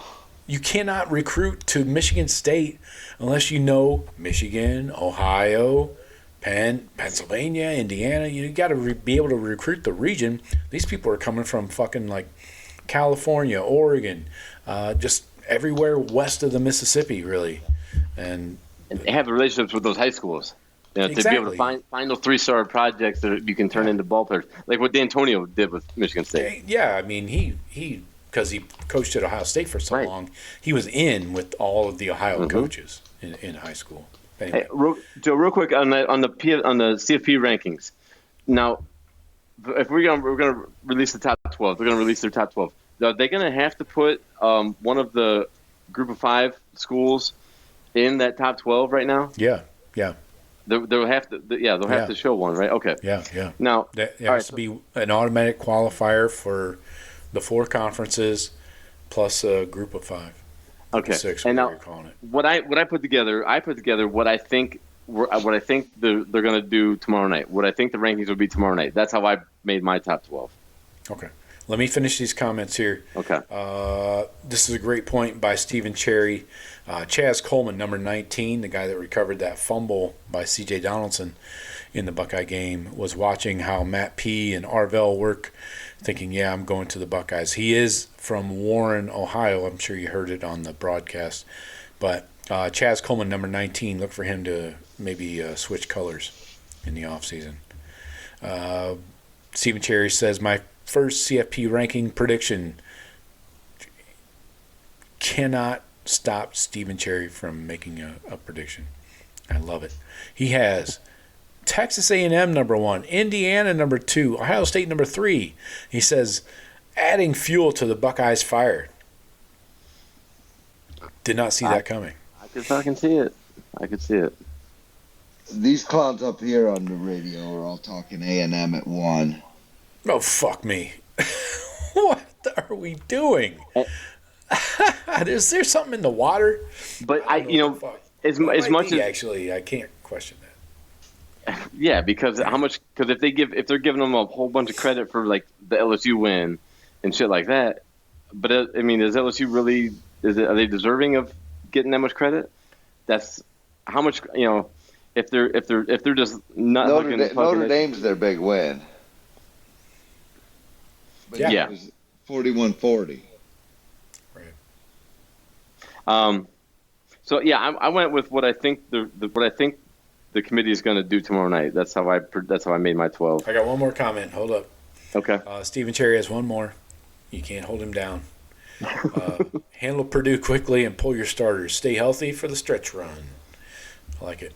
All right, so let's quickly rifle through our CFP predictions. This is a struggle for me because I have to remember to have one from each conference and a G5 team, which makes me want to varmint.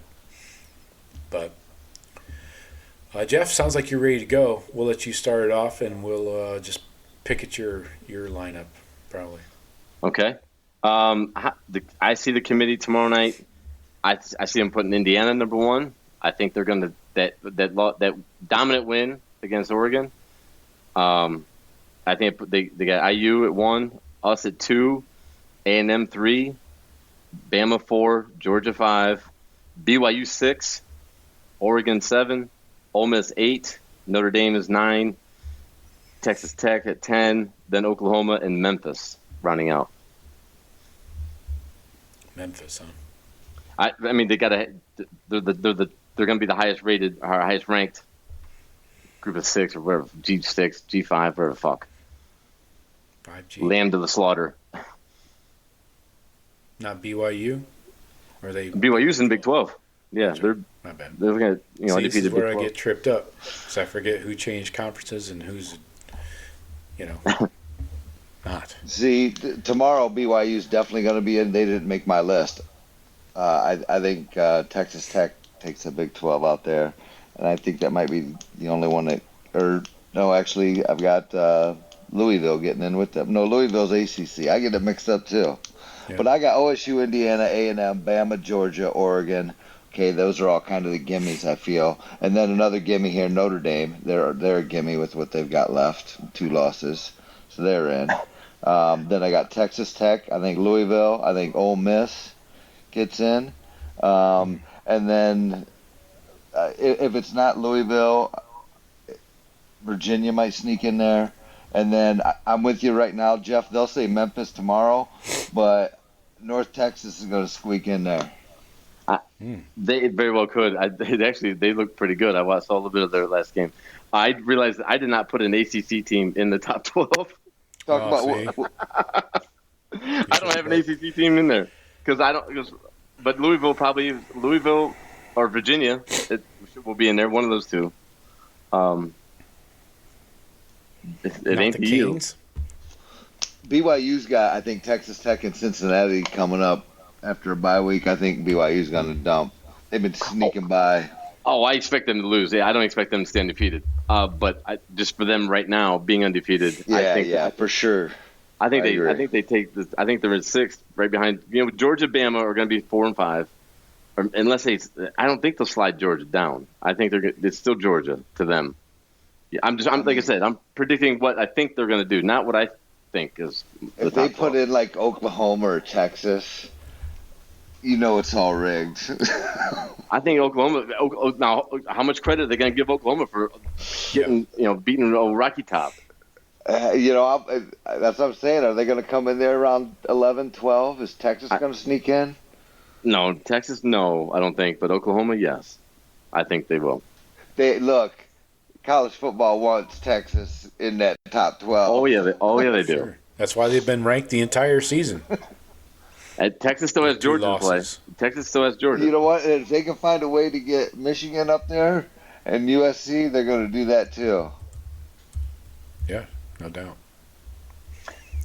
We got Texas right here at 7-2. Yeah, I'm looking at the FBI rankings.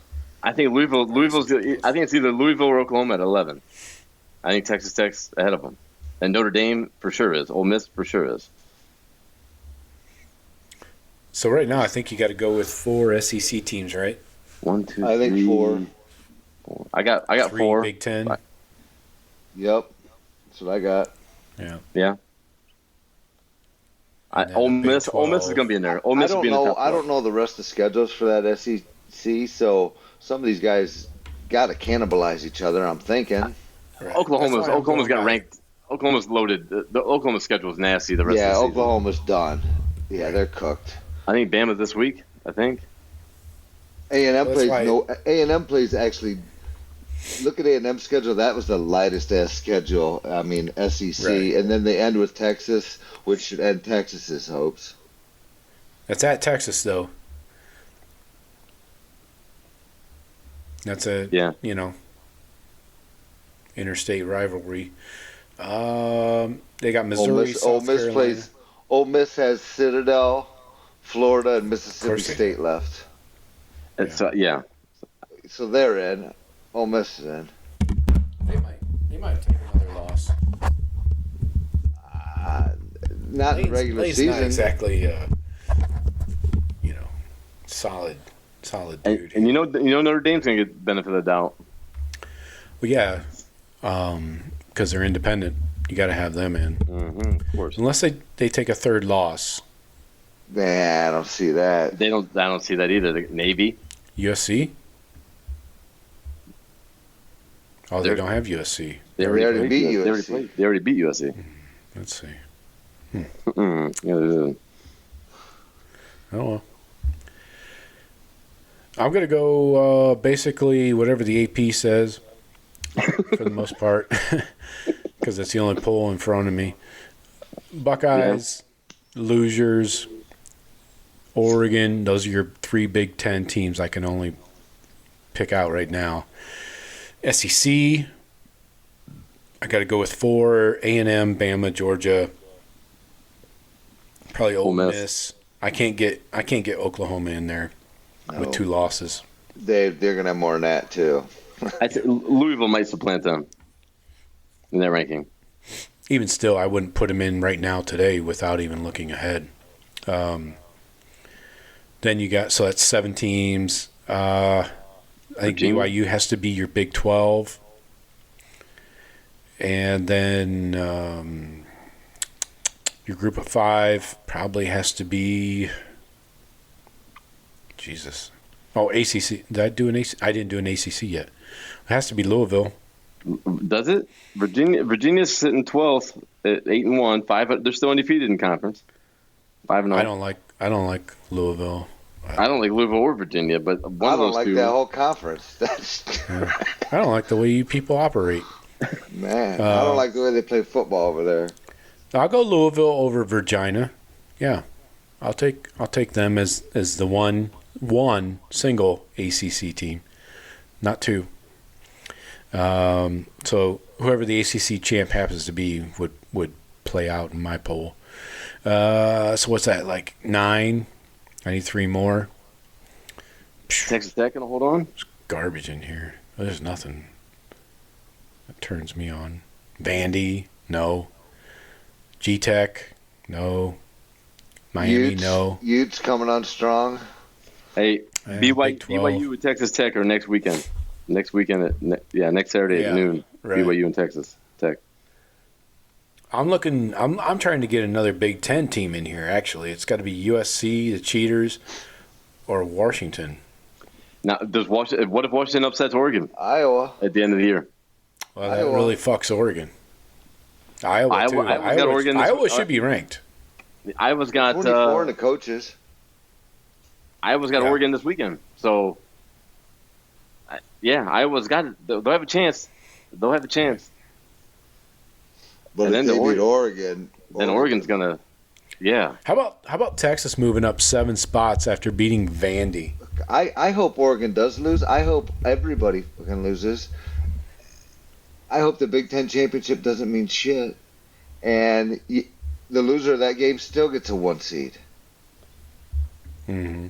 The way it looks right now, I think the loser of Indy OSU, I think will get in the 1 seed. Why not? Yeah, because they'd have the best loss. I mean, unless they get blown out. But if A&M goes undefeated and Bama with 1 loss, SEC, A&M and Bama in the SEC championship though, that'd be a good game to see. Yeah, somebody's got to lose. That's so true. you got to. I mean, we got somebody on a bye week this week. Must be Indiana because they're at 9-0. Yeah. Then Oregon was just on a bye. Yeah, they're back. Yeah, I think it has to be Indiana or somebody.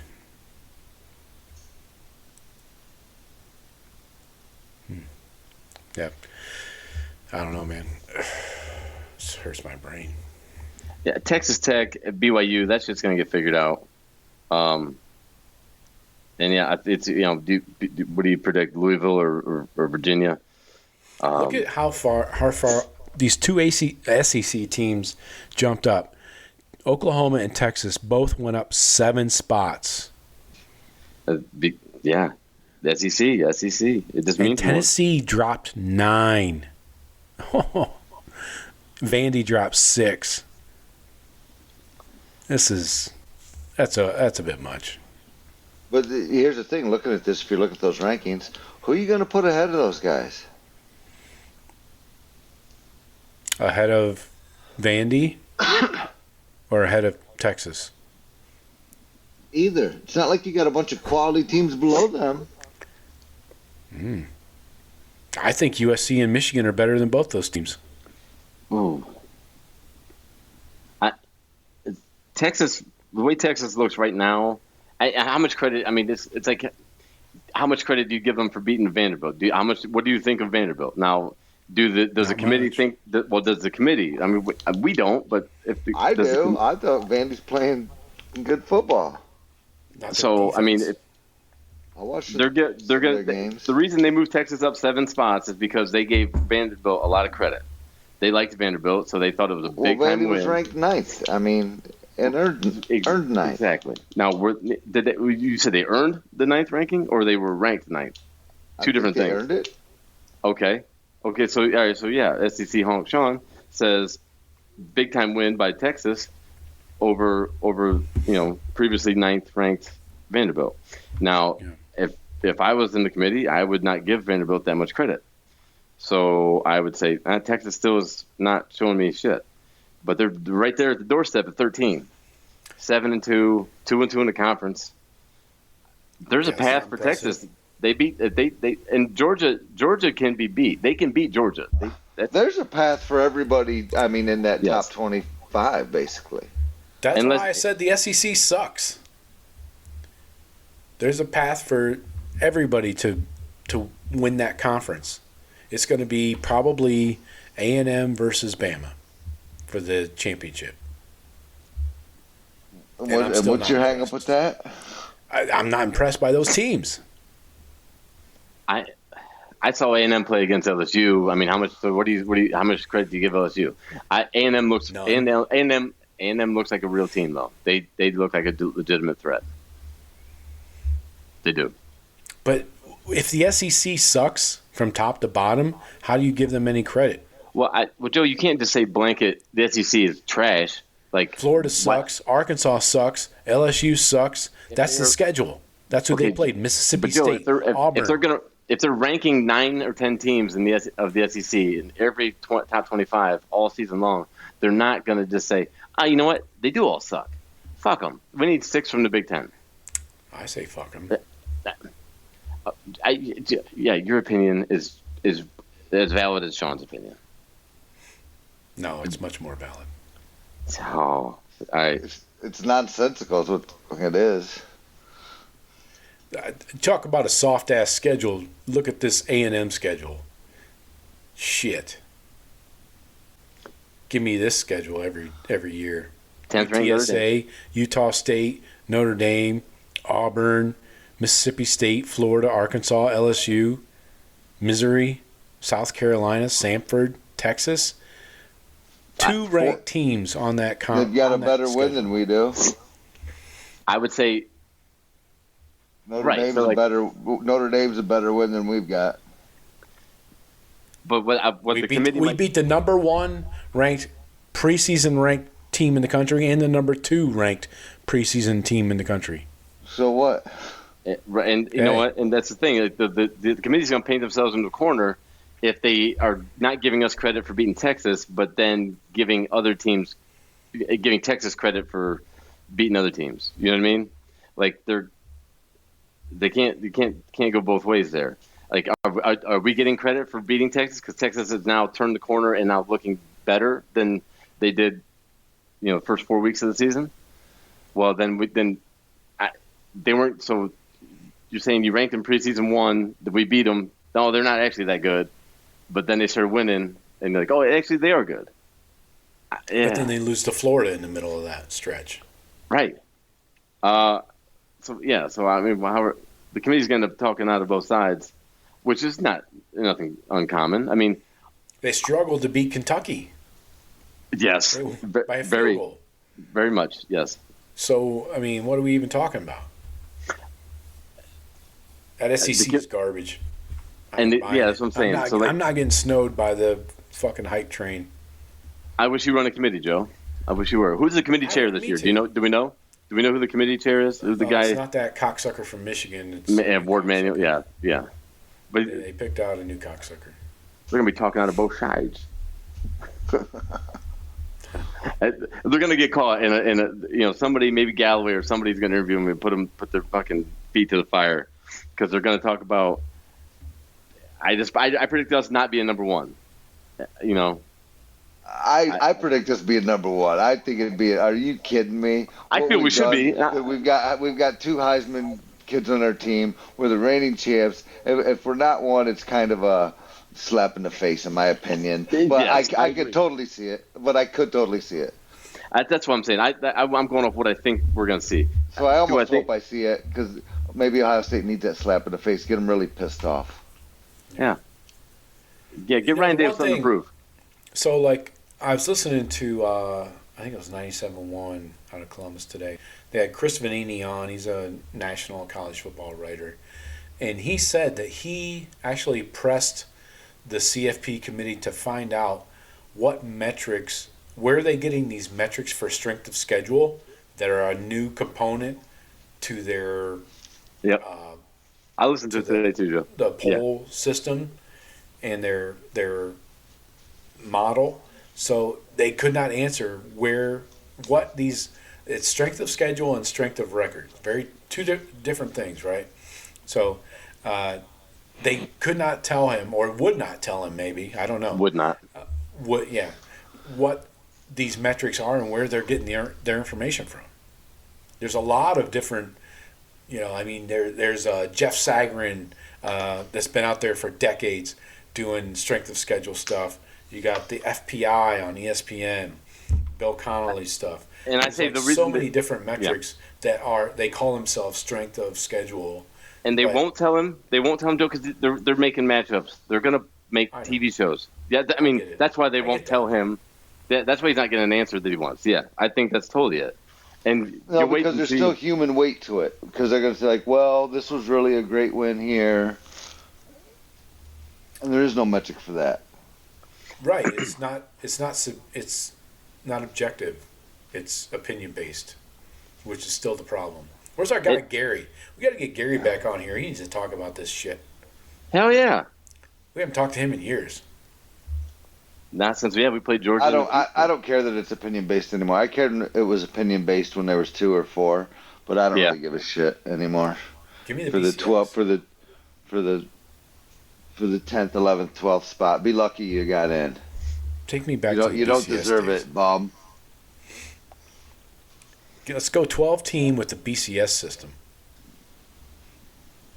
Sure. No more fucking no more computers. The polls are minimal. The more we can keep humans out of the entire system, the better. No more Marriott points.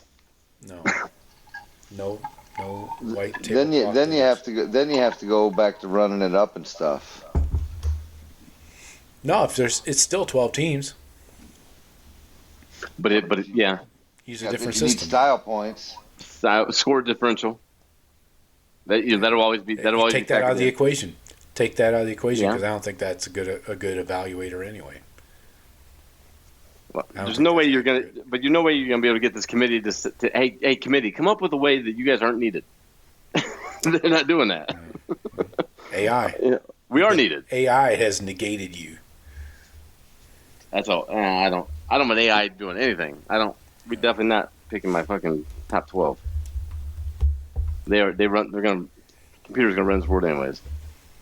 That's just when you pry my cell phone out of my cold dead fingers. Yeah. But if we don't lose, we're fine. Sure. So, obviously every team here, even teams with 1 loss, even the 2 loss teams, you're getting in with 2 losses if you win out. You finish 10-2, conference playing for conference championship or not. If you're 10-2, you're probably getting in. Okay. From the Big Ten or SEC, unless you're ACC. Yeah. Yeah. All right. Last question before we go. Big Ten championship game. Who's in it? Indiana, Ohio State. Yes. Okay. I don't see it any other way. I don't even if we drop one, I think we're still in. What if we were one? What if you end up with a 1-loss Indiana and 1-loss Oregon? Well, Indiana already beat Oregon, so I think the tiebreak would go to us probably.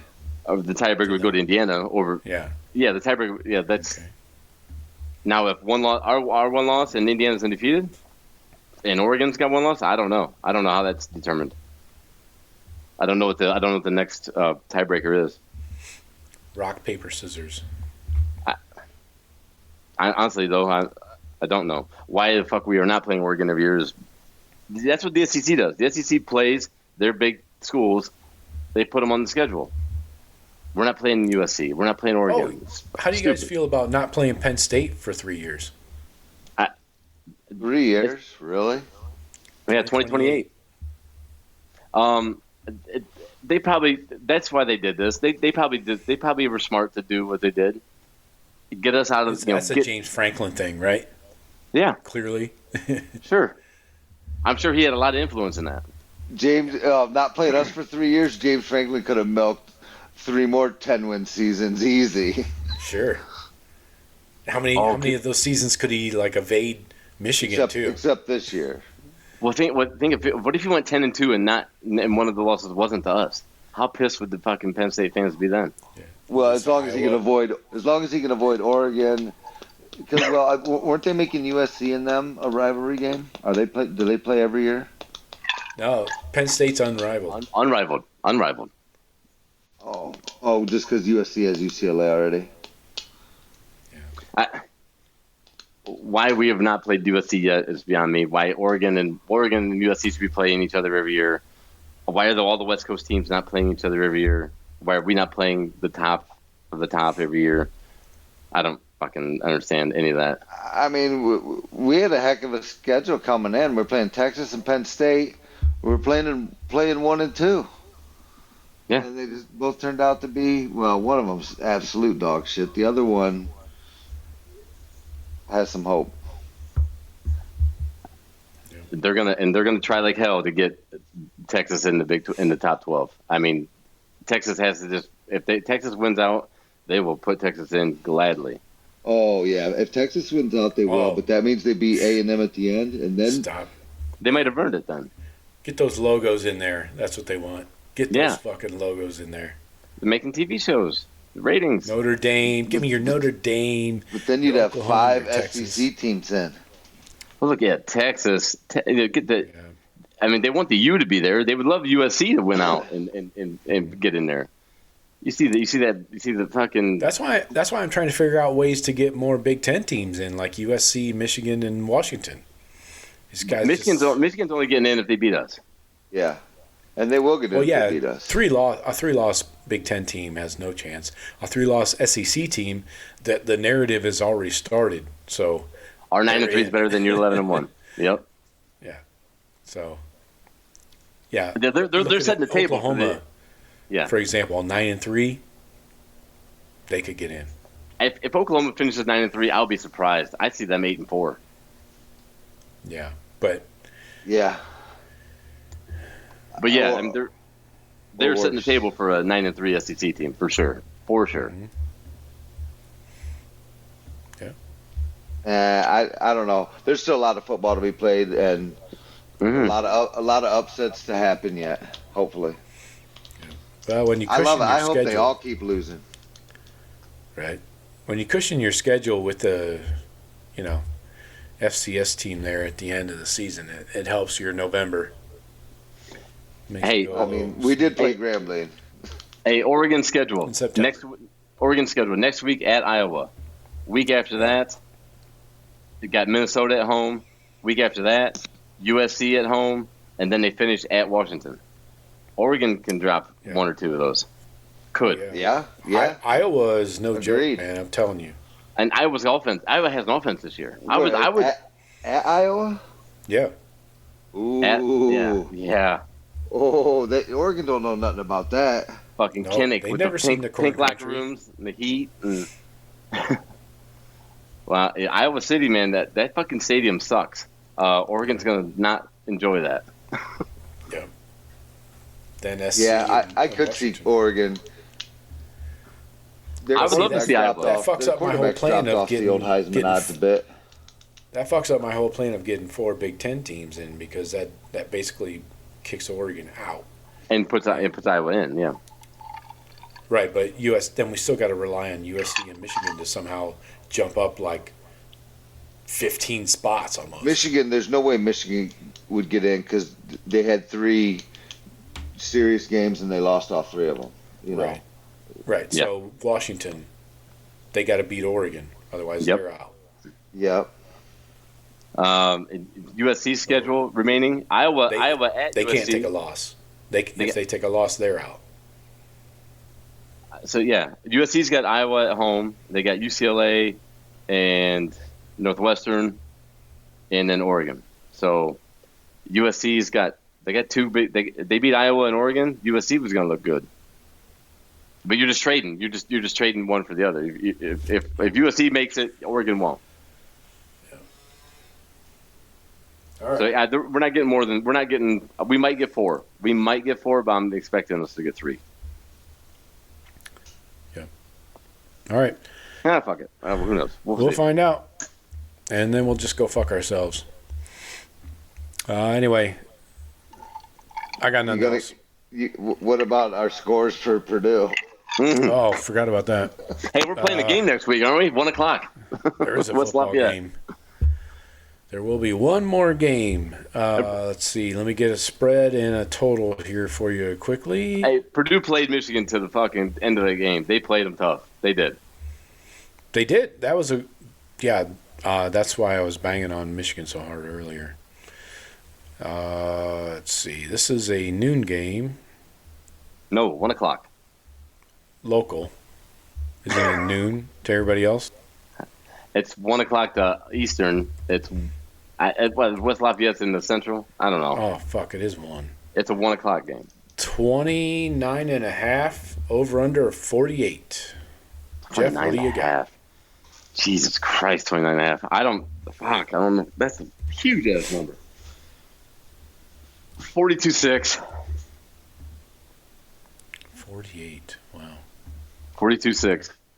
I got it. We'll see if that line moves at all, so whether we cover or not.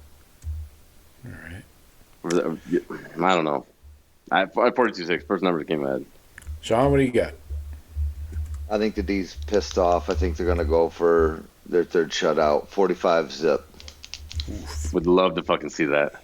I don't care if it's 30. I don't care if it's 35. As long as there's a 0, I'd love it. Who's the coach of Purdue right now? Do we know him? What? Who's coaching them? Who's the coach? Barry Odom? Oh, yeah. Is that right? Okay. Yeah, he doesn't have any affiliation with us. They're going to get smoked. Yeah. It's not Daryl Hazel. Yeah. I'm going 41-0. Same. I think another shutout. Shutouts are hard as fuck, man, and Purdue's coming off that loss. I would love to see a shutout. I think they poured their heart out against Michigan. They might. I don't know if there's much left in the tank. You lose a heartbreaker like that. Lose a heartbreaker to Michigan, and you're like, oh fuck, oh goddamn, we're getting next week. Very good we got the Buckeyes coming in next week. Fuck. Yeah, that's a brutal schedule, man. Get back up, boys. Yeah. Get back up. All hands on deck. You're gonna need some more Maccabees. All right. You're going to need Wandale Moore is what you're going to need. Jeff, let's go offense and defense microscopes, por favor. Who's going to be the running back du jour? Give me. I don't know. I pictured James Peoples. Give me James Peoples to get the workload this week. You know, it might be in mop up duty, but I think James Peoples gets the most carries and gets the paint a couple times. Okay, I'll take that. What do you got on defense? Defense, give me IGB. I think he's gonna be. I think he's gonna be begging for the ball to get thrown to him. Yeah. I don't even know what they got. I don't even know what their passing attack is like. Oh, fuck, who cares? I'm guessing it's not good. I'm just going off the. I'm not picking the easy ones. I'm not picking 8 or 2. IGB, shutdown corner, playing like one. Get some picks. Sounds Make good. some plays. Sean, what do you got? Offense, defense. I don't know. It's Nobody knows. Yeah, Jeff. I mean, we got to find a running back. I'm with you. Right? To me, it's finding a running back. That's what I'm focused on. That's what we got to find out. I already know that Sayin's going to start his Heisman run. You know, the receiver's going to do their thing. We need to find a running back because the clock's running, and that needs to get better for us. So I want to see more Isaiah West. Yeah, I want to see more of him. I do, but I think Peoples will get the most carries. I don't know. I think we're going to see. I think these next couple weeks is going to be real nice. You know, where you could get Isaiah West and Peoples both up around 10 runs each, which would be a nice little sample size for a couple games. Yeah. Okay. So, with you, right on. Oh, and on defense, I was going to take the whole defense, just wanting that shutout. But let's go with one of my new favorite players, McDonald. K-Mac. Yes, sir. Yeah. Playing like an All-American almost. He's almost at an All-American level, like a tight league. He's playing nice. So, yeah, I mean, from what Purdue's not really good at anything on either side of the ball. I don't think, from what I've seen. No, I'm not sure they can handle a K-Mac. All right, I'm going. So I guess we're just gonna figure out who's best in that running back room. I'm going Bo Jax. He led the team in attempts this past week and rushing yards. had 13 carries. Nobody else even had more than 7. So I'm going Bo Jackson on offense because I think he's going to get the bulk of the carries again.